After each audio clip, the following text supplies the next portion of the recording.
Μια από τις μεγάλες κλοπές σε αυτό το κράτος είναι το χαράτσι. Γι' αυτό έχω δίπλα μου τον κύριο Σταμάτη Περδίο, ενεργειακό επιθεωρητή, μηχανολόγο, μηχανικό του Πολυτεχνείου Λοζάνης.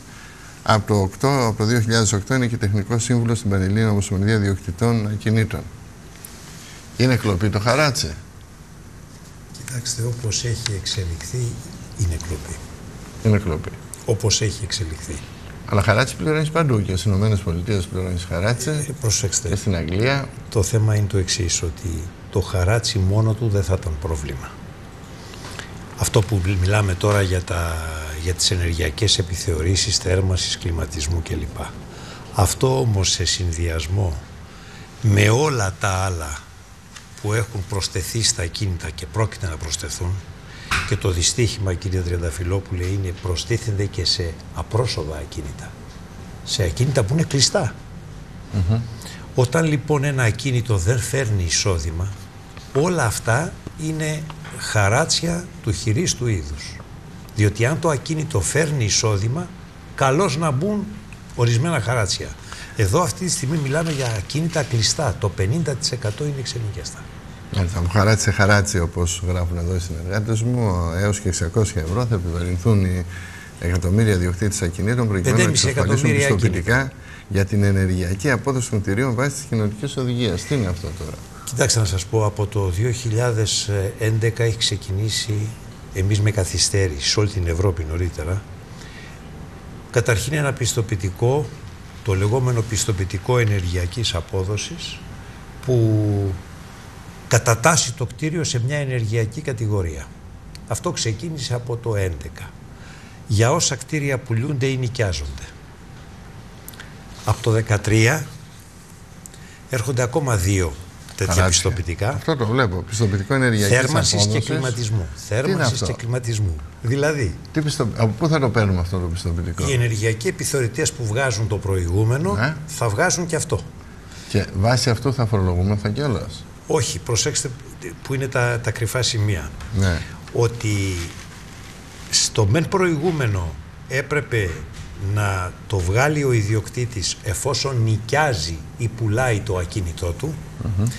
Τώρα με τη θέρμανση και τον κλιματισμό, με τα 2 νέα αυτά πιστοποιητικά. Πόσο χρησιμοποιεί το ακίνητό του? Ναι, μπράβο. Αν το είχε κλειστό, φυσικά όχι. Εάν έμενε μέσα, ούτε πάλι χρειαζότανε. Ενώ τώρα με τη θέρμανση και με τον κλιματισμό, όλα τα ακίνητα είτε πουλούνται, είτε νοικιάζονται, είτε ιδιοκατοικούνται, άρα 5,5 εκατομμύρια ακίνητα, θα πρέπει να βγάλουν αυτά τα 2 πιστοποιητικά. Το οποίο τι κοστίζουν? Κοιτάξτε, οι ανώτατες αμοιβές που έχουν καθοριστεί, ανάλογα με την θερμική ισχύ του Λέβητα ή την ψυκτική ισχύ του κλιματιστικού, ξεκινάνε από 200 ευρώ οι ανώτατες, 250 και φτάνει μέχρι τα 800. Όταν κατασκεύασα το σπίτι δεν είχα ένα πιστοποιητικό, δεν είχα βγάλει ότι έχω θέρμανση, κλιματισμό? Μελέτη είχε γίνει τότε και τα λοιπά, βέβαια. Τώρα σου λέει, κύριε, να έρθει κάποιος να ελέγξει αν δουλεύει σωστά. Εντάξει, θα το κάνει τον ένα χρόνο, θα έρθει για του χρόνου? Ανά πενταετία, τριετία ή διετία. Θα έρχονται να δουν αν δουλεύει το τζάκι μας δηλαδή? Για το τζάκι δεν υφίσταται θα αυτό. Μπει τώρα, σίγουρα. Κοιτάξτε ποιο είναι το πρόβλημα. Το προηγούμενο χαράτσι. Με τι απατεώνες είναι αυτοί. Κοιτάξτε να σας πω. Και θέλει ο κόσμος να τους εμπιστευτεί για να πληρώνει φόρους. Αυτό έχετε δίκιο. Κοιτάξτε να σας πω. Το προηγούμενο. Δηλαδή, εγώ το σπίτι μου, αυτό που είχα πριν παντρευτώ στο Κολονάκι, το έχω κλειστό. Ένα διαράκι είναι, εκεί που έμενα εγώ. Ναι. Αυτό θα πληρώνει χαράτσι κανονικά. Θα πρέπει μέχρι σε κάθε 5 χρόνια ή σε 3 ή σε 2. Ούτε το νοικιάζω ούτε τίποτα. Ναι, να πληρώνει αυτό το πράγμα πλέον. Ενώ το προηγούμενο που είναι για τα κτίρια, το πρώτο που βγήκε, το πιστοποιητικό ενεργειακής απόδοσης. Δηλαδή, είτε το χρησιμοποιώ είτε όχι, εγώ θα πληρώνω. Στο θέμα θέρμανσης και κλιματισμού, το πιστοποιητικό, αυτά τα πιστοποιητικά. 2 πιστοποιητικά. 200 και 200. Τι θέρμανση, κλιματισμό? Ο κλιματισμός έχει και ψυχρό και θερμό αέρα. Στην προηγουμένη περίπτωση εκεί ίσως εξαιρεθεί αυτό. Εάν όμως έχετε άλλο για ψήξη και άλλο για θέρμανση σύστημα, 2 πληρωμές. Και κοιτάξτε τη διαφορά. Το προηγούμενο, αυτό που βγήκε από τον Ιανουάριο του 2011, είναι κάθε 10 χρόνια. Αυτό που ήταν για τις ενοικιάσεις ή τις πωλήσεις. Κύριε επιθεωρητά, το κατάλαβα καλά εγώ αυτό τώρα. βγάζουν από τη μήγα ξύγκη, αυτό δεν είναι? Όπου βρουν αρπάζουν. Και βέβαια αυτό είναι. Μα το σχέδιο είναι. Ακούστε, ναι, αλλά εδώ ο κόσμος δεν έχει βάλει πετρέλαιο. Δεν έχει να βάλει πετρέλαιο. Θα τρέχει να βγάλει πιστοποιητικά. Προσέξτε να δείτε. Το σχέδιο είναι πάρα πολύ βαθύ. Να σας πω, εγώ κάνω μια πρόβλεψη αυτή τη στιγμή ότι σε 2-3 χρόνια όσα σπίτια έβγαλαν το πρώτο χαρτί, το πιστοποιητικό ενεργειακής απόδοσης που ισχύει από το 2011 για το κτίριο, για το κέλυφος, έχουν κακό βαθμό. Μην ξαφνιαστείτε αν ένα πρωί ακούσετε ότι όσοι είναι ΙΤΑ, ΖΙΤΑ κτλ. Έκτακτος φόρος περιβάλλοντος.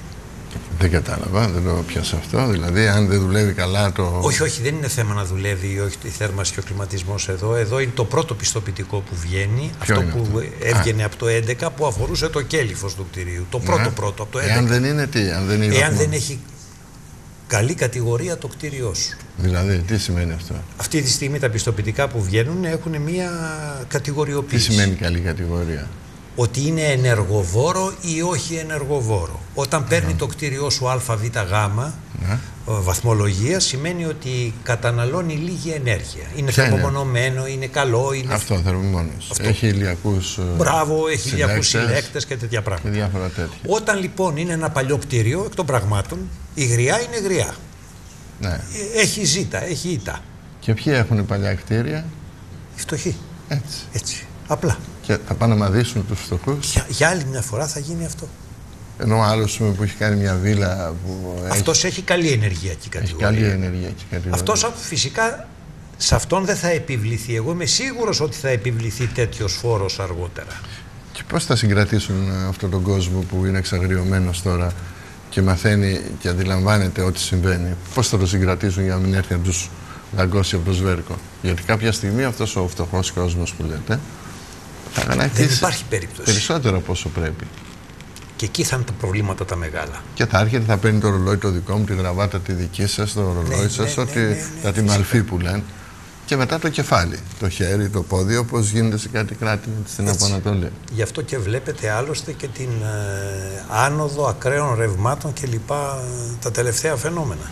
Τι ακραία βλέπουμε? Κάτι χρυσαυγίτες, φασίστες βλέπουμε. Δεν βλέπω τα άλλα ακραία ρεύματα. Όχι, από αυτής της πλευράς. Από αυτούς δεν κινδυνεύουν, αυτή είναι του καλοσπρεπισμού και της νέας τάξης των πραγμάτων. Θα βγει ο άλλος κόσμος, ο λαός, ο πολίτης που υποφέρει και παίνεται. Διότι αυτό είναι ένα σχέδιο, κύριε Τριανταφυλόπουλε, σχέδιο να εξαϊλωθεί η ακίνητη περιουσία. Σας διαβεβαιώ ότι υπάρχει non-paper από την Ευρωπαϊκή Ένωση, από την Κομισιόν, που λέει τα 3 πράγματα. Και θα δείτε ότι αυτά τα 3 πράγματα που τα λέγανε πέρυσι εφαρμόζονται σιγά σιγά τώρα με το δεύτερο μνημόνιο, με το τρίτο μνημόνιο. Το πρώτο, όποιος έχει πάρει δάνειο, οι τόκοι των δανείων να μην μπορούν να αφαιρεθούν από τα εισοδήματά του για να έχει φοροαπαλλαγή. Μα σήμερα πήγε χαρτί στις τράπεζες, με ειδοποιούν από τις αίρες, ότι όσοι έχουν πέραν των 1.000 ευρώ από μισθό ή οποιαδήποτε άλλα εισοδήματα να κατάσχονται εφόσον προστάει στο κράτος. Ακριβώς. Και μετά και στις καταθέσεις θα γίνει αυτό. Ορίστε. Θα γίνει και στις καταθέσεις. Αυτό είναι μέσα στο ανώτατο Σοβιέτ είναι εδώ. Ακριβώς. Τώρα επιστρέφουμε στον παλαιοκομμουνισμό του Σοβιέτ. Του 20 του 21, του 1920-1921. Θυμάστε που έλεγαν τότε οι παλιοί δεξιοί ότι θα έρθει ο Παπανδρέου να μας πάρει τα σπίτια, τα χωράφια. Λοιπόν, ακούστε. Ήρθε δεξιά να τα πάρει. Τα παίρνει δεξιά. Αυτό είναι πολύ ωραίο που συμβαίνει. Ακριβώς. Αλλοπρόσαλωμένα, αλλά πολύ ενδιαφέρον. Λοιπόν, το δεύτερο της Ευρωπαϊκής Ένωσης. Μου άρεσε Ένωσης. αυτό που λέτε, ότι η λέξη ιδιοκτήτης θα υπάρχει μόνο στο λεξικό Μπαμπινιώτη και θα είναι συνώνυμη του ότι. Κορόιδο. Το κορόιδο. Αυτός που κουβαλάει βάρη πλέον, ατελείωτα. Κατάρα να αφήσεις πλέον σε παιδί σου οτιδήποτε ακίνητο θα σε καταργέται. Δεν το συζητάμε. Μιλάμε δηλαδή ότι μόνο. Και δεν μιλάμε για πολύ βαθιά. Αυτό που σας λέω είναι θέμα το πολύ 5ετίας, 6ετίας. Διότι αυτή τη στιγμή, προσέξτε τι κάνουν με ένα σπάρο 2 τριγώνια, κύριε Τριανταφυλόπουλε. Αυξάνουν τους φόρους στα ακίνητα.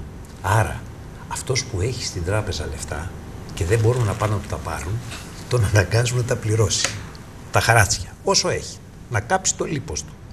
Άρα, ο ένας μπάρος, με τον ένα σπάρο 2 τριγώνια. Το ένα το τριγώνι είναι τα λεφτά από τις τράπεζες να φύγουν Και το δεύτερο είναι όταν δεν θα έχεις πια, θα χάνεις το ακίνητό σου. Και ποιος μου λέει εμένα ότι δεν θα εμφανιστούν εταιρείες real estate ξένες που θα τα παίρνουν μπιρ παρά τα ακίνητα και θα τα πουλάνε μετά και θα παίρνουν την υπεραξία τους. Κύριε καθηγητά, σας ευχαριστώ. Όχι καθηγητής.